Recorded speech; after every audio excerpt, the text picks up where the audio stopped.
તો chapter number 1 માં ઘનતા પર આધારિત દાખલા ખાસ પૂછાય છે.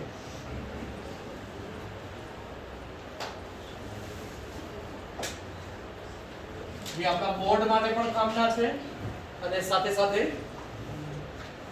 જી નીટમાં પણ. ઘનતાનું સૂત્ર આ પ્રમાણે છે D ઘનતા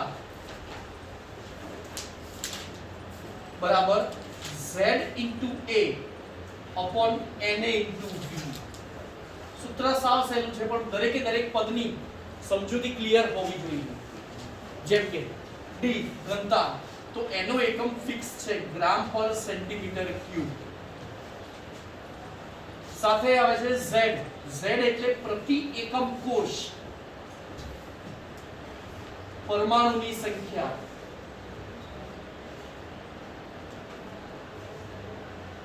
હવે આ જે પ્રતિ એકમ કોષ પરમાણુની સંખ્યા છે એ જુદી જુદી રચનાઓ માટે ફિક્સ છે. જેમ કે સિમ્પલ ક્લોઝ પેકિંગ સાદી ઘન રચના માટે Z બરાબર 1 છે. બરાબર? આના આગળના લેક્ચરમાં જે 4 પોઈન્ટ જે મેં હમણાં લખ્યા હતા અહીંયા બરાબર SCP BCC HCP અને FCC બરાબર અને મેં જેમ કહ્યું ને કે દરેકના 10 પોઈન્ટ મેં સમજાવ્યા છે તો એની અંદર એ આવી જાય છે અંદર ઇન્ક્લુડ થઈ જાય છે. બરાબર એટલે એ પોઈન્ટ તમારે ક્લિયર કરવા પડશે. કેવી રીતે હાલ એ નથી સમજાવી રહ્યો કે ભાઈ આ એક કેવી રીતે આવે છે. પછી BCC એટલે અંતઃ કેન્દ્રિત ઘન રચના એના માટે Z બરાબર 2 છે. અત્યારે હાલ પૂરતું ડાયરેક્ટ યાદ રાખો કિંમત કે અત્યારે હું જે કરાવી રહ્યો છું એમાં તમારે ડાયરેક્ટ કિંમત કેવી રીતે છે લખવાનું છે જ નહીં. બરાબર? ચલો નંબર 3 છે HCP હેક્સાગોનલ ક્લોઝ પેકિંગ એમાં Z બરાબર 6 છે. બરાબર? હા. અને છેલ્લું છે FCC. ભાઈ યાદ રાખજો FCC એ જ CCP અને એના માટે Z બરાબર 4 છે. તો આ થઈ Z ની વાત. એટલે અહીંયા દરેક પદ સમજાવી રહ્યો છું. ખ્યાલ આવ્યો? એટલે આની ઉપરથી જ્યારે કોઈ પણ દાખલો આવે બીજું એકમનું બે ધ્યાન રાખવાનું છે. ચલો એ 1 by 1 જોઈએ. હવે આવે છે A એટલે પરમાણુ ભાર. બરાબર? તત્વો હોય તો પરમાણુ ભાર અને જો કોઈ સંયોજન આપ્યું હોય તો એનું આણ્વિય દળ લેવાનું. બરાબર? ચલો નેક્સ્ટ એના પછી આવે છે Na છે એવોગેડ્રો અંક. એની કિંમત તો ફિક્સ છે 6.022. બરાબર? પણ જ્યારે જી નીટની વાત આવે ત્યારે તમારે જાતે કેલ્ક્યુલેશન કરવાની હોય કેલ્સી વગર. એટલે એ વખતે કિંમત તમારે ડાયરેક્ટ યાદ રાખવાની. તમારે 6 × 10⁻23 જ લેવાની. આના પછી છેલ્લું વધ્યું V એટલે એકમ કોષનું કદ. બરાબર? હવે ખાસ ધ્યાન રાખજો એકમ કોષ જનરલી આપણા સિલેબસમાં જેટલા પણ છે ને એ બધા સમઘન છે. એ સ્વાભાવિક છે. સમઘન હોય એટલે તમે શું લેશો? સમઘન લો હોય એટલે હા એટલે એમાં લંબાઈ પહોળાઈ ઊંચાઈ ત્રણેય સરખી હોય. બરાબર? એટલે અત્યારે તો હાલ લખું છું હું AQ. ઘણીવાર તમને સમઘન લંબઘન ઘણીવાર આપે અને લંબઘનમાં બી ઠીક A B C ત્રણેય જુદા જુદા કરીને આપે. બરાબર? ત્યારે શું કરીશું? લંબાઈ પહોળાઈ ઊંચાઈ ત્યારે ત્રણેયનો ગુણાકાર એટલે કદ મળે. બરાબર? એટલે ઘણીવાર તમને A B અને C એ ત્રણેય જુદા જુદા આપેલા હોય તો એ વખતે તમારે શું કરવાનું? એ ત્રણેયનો ગુણાકાર કરવાનો. એટલે તો ખ્યાલ આવી ગયો છે. બરાબર? ચલો આમાં કોઈને કઈ પૂછવું છે હવે આગળ. હવે ઘણીવાર તમને ત્રિજ્યા આપી દે. બરાબર? ઘણીવાર તમને ત્રિજ્યા આપી દે તો ત્રિજ્યા ઉપરથી આપણે A તારવવાનું. કેવી રીતે એ હવે જોઈએ. એના માટે અહીંયા એક લખું છું A અને R વચ્ચેનો સંબંધ.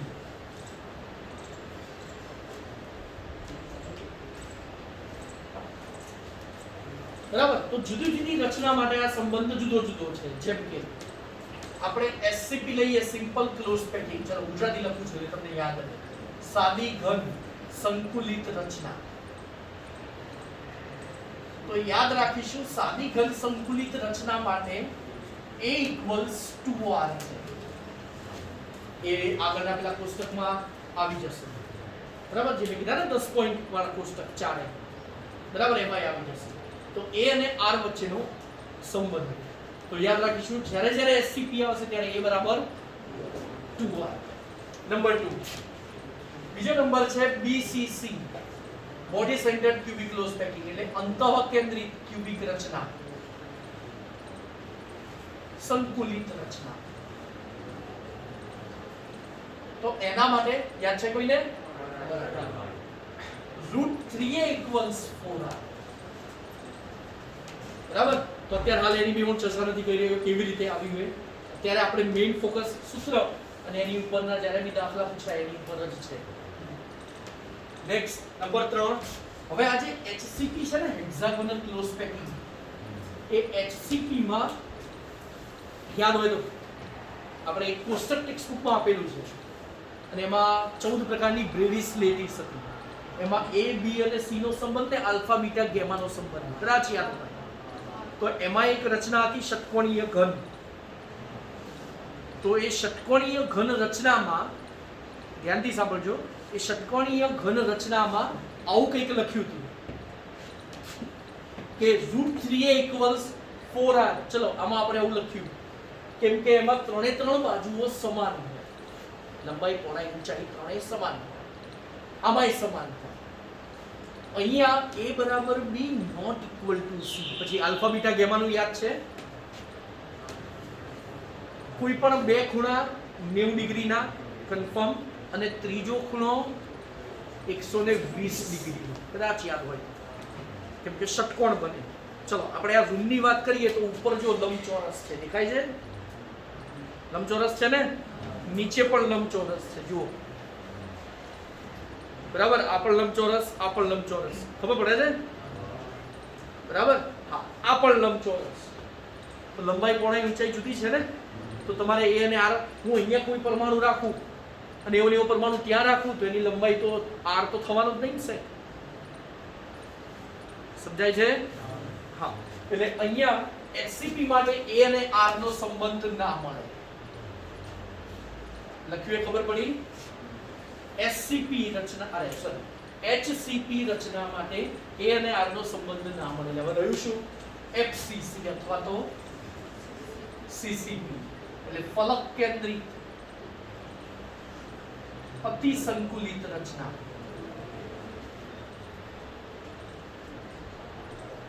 તો અહીંયા છે √2a = 4r, એટલે કે A = 2√2r. આ √2 છેદમાં જાય છે, બરાબર, તો હવે ફાવે. તો આટલું તમારે યાદ રાખવાનું થશે, બરાબર, જેમાં ઘનતાનું સૂત્ર, બરાબર, અને એ ઘનતાના સૂત્ર પરથી બધા પદો, બરાબર, અને આ સંબંધ. હવે ટોટલ પદ કેટલા થયા આમાં? 1 2 3 4 અને 5. 5 પદોમાંથી એક પદ ફિક્સ છે, કયો? n. એટલે વધ્યા કેટલા? 4. આ 4 માંથી તમને 3 આપી દે છે, એક પૂછશે.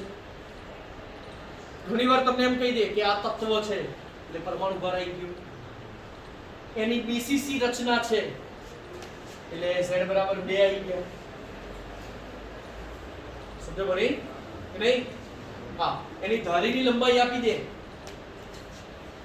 એટલે એકમ કોષનું કદ આવી ગયું. હા, એક લખવાનું રહી ગયું. અહીંયા A શું છે? ધારીની લંબાઈ.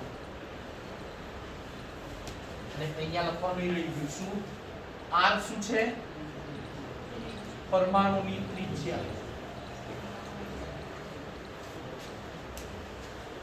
બરાબર, હા, એટલે ખ્યાલ આવી ગયો છે. ધારીની લંબાઈ પણ આપી ગઈ, એટલે વધ્યું શું? ઘનતા. ઘનતા તમને પૂછશે ઘણીવાર, ઘનતા આપી દે, સાંભળજો ધ્યાનથી, ત્રિજ્યા આપી દે, રચના કહી દે. ચલો ત્રિજ્યા આપી દે, ધારો કે BCC રચના એવું કહી દીધું અને ત્રિજ્યા આપી દીધી એટલે R આપી દીધો. તો R પરથી શું શોધવાનું? પછી એનો ક્યુબ એટલે V આવી ગયો. BCC રચના એટલે Z = 2 આવી ગયા, તત્વ આવી ગયું. આ તો ખબર જ હોય ઘનતા પૂછે બરાબર ઘણીવાર ઘનતા આપી દે સમજો બરાબર પરમાણુ કઈ દે કયો છે એટલે આ આવી ગયું આ આવી ગયું અને તમને r આપી દે એની ઉપરથી v મળી જાય તો વધ્યું શું z તો તમને એવું પૂછે સ્ફટિક રચનાનો પ્રકાર કહો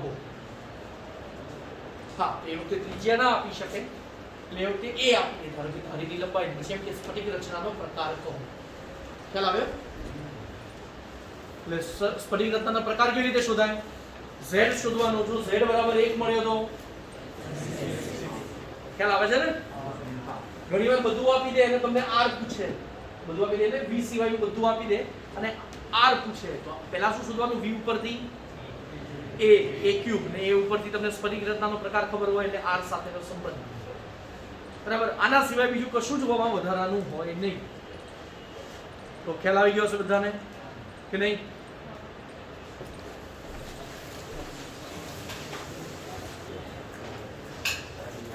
હવે જુઓ ખાસ આ ટાઈપના દાખલામાં ઘનમૂળમાં પ્રોબ્લેમ થાય છે હવે આપણી પાસે કેલ્સી તો છે નહીં તો આપણે ઘનમૂળ શોધી નાખીએ એટલે મૂળ અહીંયા મળતી જે પણ કિંમત છે એનું ઘનમૂળ કેવી રીતે શોધવું બીજી એક વાત અહીંયા ઘનતા આપી છે સેન્ટીમીટર ક્યુબમાં ઘણીવાર તમને r જે ચાર ઓપ્શન આપે ને બધા પિકોમીટરમાં આપે અથવા તો એંગસ્ટ્રોમમાં આપે એટલે એ પણ એક કન્વર્ઝન ઇમ્પોર્ટન્ટ છે એટલે ધ્યાન આપજો સૌપ્રથમ તો ઘનતાનું આપણે જે સૂત્ર લખીએ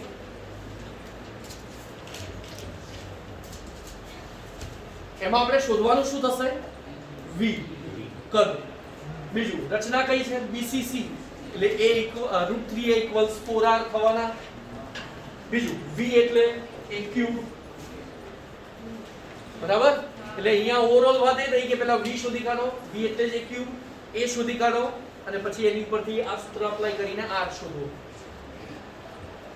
બરાબર ચલો તો ઘનતા 8.55 z 2 એને 6 ગુણ્યા 10 ની 23 અને ગુણ્યા v તો v એ જ a ક્યુબ 2 ગુણ્યા 93 8.55 અને 6 ગુણ્યા 10 ની 23 બરાબર આવું થયું તો હવે 10 ની -23 પહેલા તો બાકીનાનું રહ્યું એક જ છેદ ઉડે છે 2 તરી 6 9 3 12 ચલો અહીંયા બી છેદ ઉડશે કેટલા આવશે 31 બરાબર હા હવે 31 ભાગ્યા 8.55 કરો એટલે એ તમારે અહીંયા લખવાના થશે તો 31 ને 8.55 આખી સળંગ કિંમત લેવાની ટ્રાય કરીએ બરાબર હવે ચલો 8 તરી 24 અને 8 ચોક 32 અને અહીંયા છે 31 એટલે 3 પોઈન્ટ સમથિંગ આવશે એ તો ફાઇનલ થઈ ગયું સમજો પડી હા બીજું 8.55 છે એટલે થોડીક તકલીફ પડે તો 3 પોઈન્ટ સમથિંગ એટલે આને 3 વડે ગુણી નાખો 5 તરી 15 વધી આવી 1 5 તરી 15 ને 16 વધી આવી 1 8 તરી 24 ને 25 એટલે 25.65 બાદ કરો 5.35 થશે બરાબર એટલે 3 પોઈન્ટ પછી 0 લખવું જ પડશે ખ્યાલ આવી ગયો કે નહીં હા અને અહીંયા 53 થઈ જશે આમ તમે પહેલા પાછળ 0 લખતા હતા ખબર પડી એક્ચ્યુઅલી તમે 10 વડે ગુણો છો ખ્યાલ આવે છે પોઈન્ટ વાળા ભાગાકાર બરાબર હા તો 53 અને 8 ચોક 32 8 8 6 48 5 કે 6 જેવું આવશે એક કામ કરો ને આપણે 3 જ રાખો આપણે તો જેમ બને એમ જલ્દી જવાબની નજીક પહોંચવું છે અને 4 ઓપ્શનમાંથી જવાબ આપણે છૂટો પાડવો છે ખ્યાલ આવે છે હા તો મેં પેલી કેલ્ક્યુલેશન સમજાવી દીધી કઈ રીતે થાય છે અહીં આપણે 3 રાખીએ હવે મોસ્ટ ઇમ્પોર્ટન્ટ વસ્તુ આવે છે કે અહીંયા a ક્યુબ બરાબર આ આવ્યા એટલે હવે તમારે શું શોધવાનું થશે બરાબર એમાં જ મેઇન પ્રોબ્લેમ થાય તો અહીંયા આપણે એક કામ કરીએ a ક્યુબ એટલે કે a બરાબર ઘનમૂળ કોનું 3 ગુણ્યા 10 ની -23 માઈનસ ને હા હવે યાદ રાખવાનું જો તમારે વર્ગમૂળ શોધવું હોય તો 10 ની ઘાત 2 કી સંખ્યામાં જોઈએ કેમ કે વર્ગમૂળ એટલે કેટલી ઘાત? 1/2 ઘાત. એવી રીતે ઘનમૂળ શોધતા હો તો 10 ની જે ઘાત છે 3 ના ગુણકમાં હોવી જોઈએ. હવે એક રીતે અહીંયા થાય 0.3 લખો તો 10 ની -24 24 થાય. 30 લખો 30 તો 10 ની -24 અને 3 નો ગુણક થવાનો એટલે આવું થશે.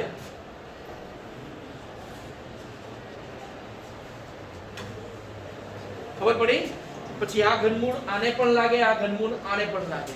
હવે 30 નું ઘનમૂળ નથી આવડતું. 1 1 1 એટલે 1 1 1 1 પછી 2 2 4 2 8 2 નો ઘન 3 નો ઘન અને અહીંયા છે 30 એટલે અહીંયા પાછું 3 પોઈન્ટ સમથિંગ આવવાનું. હા કે ના? બરાબર. એટલે આ આવ્યો 3 પોઈન્ટ સમથિંગ એટલે 3 જ લખીએ છીએ અત્યારે અને ગુણ્યા 10 ની -8 અને શું આ સેન્ટીમીટર. કેવી રીતે ખબર પડી? જો એકમ 8.55 શું હતો? ગ્રામ પર સેન્ટીમીટર ક્યુબ હતું. સમજાય છે? ચલો એટલે ફાઇનલી આપણને મળી a ની કિંમત. બરાબર. તો અહીંયા a ની કિંમત મળી 3 ગુણ્યા 10 ની -8 અને હવે સિમ્પલ √3a બરાબર 4a. a ની કિંમત આવી ગઈ 3 ગુણ્યા 10 ની -8. ચલો સેન્ટીમીટર એટલે 3 ગુણ્યા 10 ની -10 મીટર કહેવાય, એંગસ્ટ્રોમ કહેવાય. હા કે ના? બરાબર. √3a ની કિંમત 1.73 અથવા 1.7 લખો ચાલે અને એની ઉપરથી r શોધવાનું. એ આપી દીધો છે અત્યારે. ફાવે કે નહીં? બધાને? અને સહેલું છે. બરાબર. તો હવે આની ઉપરથી ખાલી r શોધવાનું રહ્યું. એટલે દાખલો મેં થોડો મલ્ટીપર્પઝ લીધો, બધું અંદર આવી જાય એ રીતે એકમ. બરાબર. અને બધી સમજૂતી. ચલો તો અહીં સુધી બધાને ખ્યાલ આવી ગયો છે. એટલે આ ટાઈપનો હવે કોઈ પણ દાખલો પૂછાય હવે તમારે એક કામ કરવાનું, ટેક્સ્ટબુક ના પહેલા તો લખાણ સંબંધિત પ્રશ્નોમાં પણ આપ્યું છે. નંબર 2 પછી કોયડા પણ આપ્યા છે અને સ્વાધ્યાય. તો જેટલા પણ દાખલા દેખાય એ આજે ને આજે પૂરા કરી નાખજો. તો શું થશે? સૂત્ર પણ એક સમયે તૈયાર થઈ જશે, બધા પદોની સમજૂતી પણ યાદ રહી જશે. બરાબર. અને જેમ બને એમ એ પહેલા એક કામ કરવાનું, ઓરલી ગણતરી કરી દેવાની આવી રીતે. ચલો સાંભળજો. પહેલા ઓરલી ગણતરી કરી દેવાની આ રીતે કેલ્સી વગર અને જાતે ટ્રાય કરવાનો કે કેટલી મિનિટમાં જવાબ આવે છે. સ્ટોપવોચ મૂકીને જુઓ તો ખરા કે તમારે એનો જવાબ કેટલી મિનિટમાં આવે છે. બરાબર. હા. અને એટલી મિનિટમાં જો જવાબ આવે, બરાબર, અને પછી ગમે તેમ કરીને પછી જેમ જેમ ગણતા જશો ને એમ સમય ઘટતો જશે. આપણે મિનિમમમાં મિનિમમ સમયમાં એ ગણવાનું છે. તો એ જરા કેમ કે ગણતરી લાંબી છે ને. આપણે જો કેમિસ્ટ્રી અહીંયા તો પૂરું થઈ ગયું, સૂત્રમાં કિંમત લખી એટલે કેમિસ્ટ્રીનો ભાગ પૂરો થઈ ગયો, પછી બધું મેથેમેટિક્સ જ આવે છે. બરાબર. એટલે ધ્યાન રાખવાનું થાય. બરાબર. તો આ ટાઈપના બધા દાખલા પૂરા કરો. ડિફિકલ્ટીમાં પછી બીજા જોઈશું.